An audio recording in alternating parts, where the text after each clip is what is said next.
भारत के अंदर, मैं उन सबको नमन करता हूँ। नमन इसलिए करता हूँ क्योंकि अभी देखो 2 जयंती, एक तो कल गई 11 मार्च जो है 11 अप्रैल राष्ट्रपिता ज्योतिबा फूले जी की जयंती थी। हमारे जो लोग ना जानते वो जान लें कि अगर राष्ट्रपिता ज्योतिबा फूले ना होते तो शायद डॉक्टर बाबा साहब अम्बेडकर ना होते। राष्ट्रपिता ज्योतिबा फूले वो शख्सियत थे, वो महापुरुष थे। हम उनको राष्ट्रपिता इसलिए कहते हैं क्योंकि राष्ट्र का निर्माण का सपना उन्हीं का था। उन्होंने अपना, लोग तो उनके बारे में ये भी नहीं जानते, हमारे सीनियर लोग यहाँ बैठे हैं, मैं इनको भी बता दूं। आज जब आप महाराष्ट्र जाओगे आप देखोगे कि वो इतने बड़े उद्योगपति भी थे। उनका वो इंजीनियर थे, कंस्ट्रक्शन का काम था उनका। उनके बनाए हुए 12-15 प्रोजेक्ट अभी महाराष्ट्र में हैं।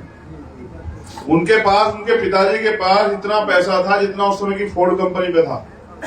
उनका फोर्ड कंपनी का पूरा पैसा और उनके पिताजी गोविंदराव फूले जी का पैसा।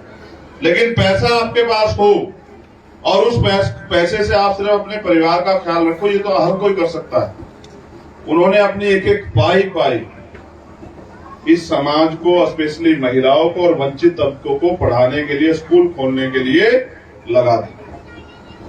और अपमान सहा, जिनके लिए लड़ रहे थे उनको भी नहीं पता था कि ये उनके लिए लड़ रहे हैं, उनसे भी सहा।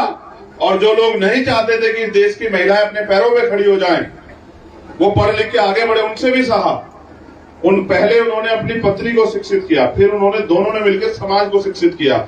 और उस समय में आज का नहीं खोल सकता करोड़पति, उन्होंने 18 स्कूल खोले उस समय में दोनों ने मिलकर। और उनकी पत्नी जब मां सावित्रीबाई फूले जाती थी पढ़ाने के लिए तो दूसरे लोग उनके ऊपर कीचड़ गंदगी फेंक देते थे। वो बेचारी 2 साड़ी रखती थी, एक पहन के जाती थी, उसको निकाल देते, किसी को बुरा नहीं कहती, और फिर दूसरी पहन के पढ़ाती, फिर वो गंदी साड़ी पहन के चली आती।